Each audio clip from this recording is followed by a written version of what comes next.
Hi everyone, my name is Suzanne Modu, and thank you again for joining me in the reading of The Adventures of Anuk, the first leap.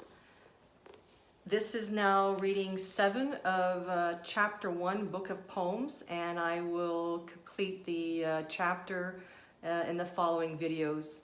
Again, I thank you for taking the time to read along with me, to listen, and we all have busy days, and these few minutes are an honor for me to spend them with you and to read the story. Thank you. So when we finished off, Kinkajou, Eagle Owl, Aya, and Anuk had crossed a very challenging partum. They now arrived at the stream, and then they see new and mysterious beings in the distance. So we'll continue. Anuk wondered if a similar mist and smoky clouds lingered over Halethia. Was the succession of the recent grim partum to this tranquil stream similar to when the Halethians reveled in the succession of the regenerated natural world? In what some call the Halethian miracle, the Emerald Age, the minds of the Halethians were now flooded with new ideas and new beliefs. The key ideology of Babirusa amongst all the new ideas and belief was the power of all beings. This meant that all beings would not be preyed upon within the system. They would all be stewards of the system. Eagle Owl came down the tree and described the approximate distance from their camp to the beach and the campfires on the beach. They discussed the journey ahead towards the campfires and the indication that beings were present in the region and even cooking food. Kinkajou exclaimed, "It couldn't be." Aya conceded, "It might be. We must know for certain." They agreed to go have a closer look, even if it meant less sleep. Kinkajou and Eagle Owl talked amongst themselves. Eagle Owl was concerned as he had seen the most from his overhead flight. These partums can be fraught with mystery, confusion, doubt, and are dangerously near the sea. Beings seldom venture this far of the partum near the sea.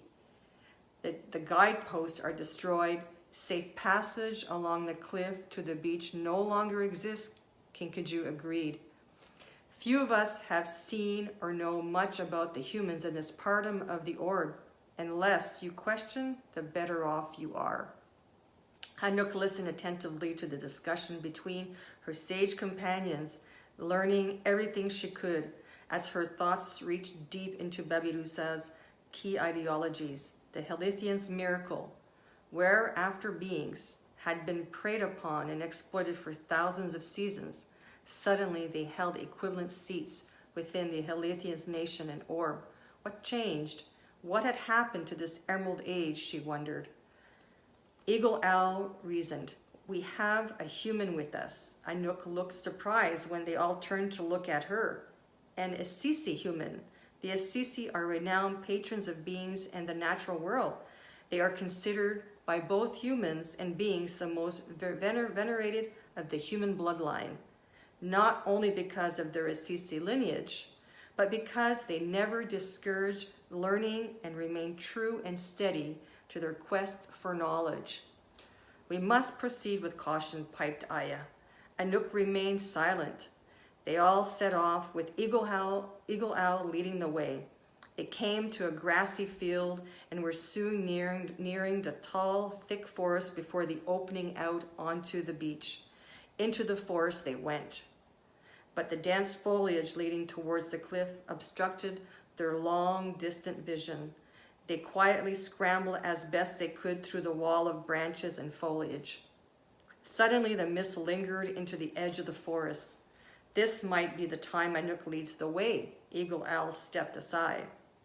Assisi humans have excellent vision day and night, and even in the fog and mist, nothing is known to obstruct their impeccable sight. Anuk head high stepped to the front of the line with eyes nodding approval. "You must be cautious. Do not ask questions of the beings you encounter on the beach.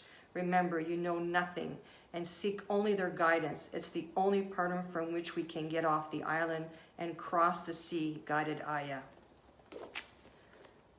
So, I will continue in the next and final video for the completion of Chapter 1, Book of Poems, in The Adventures of Anuk, the First Leap. Again, I thank you so much for taking the time to engage in this story, and I hope you're enjoying the adventure.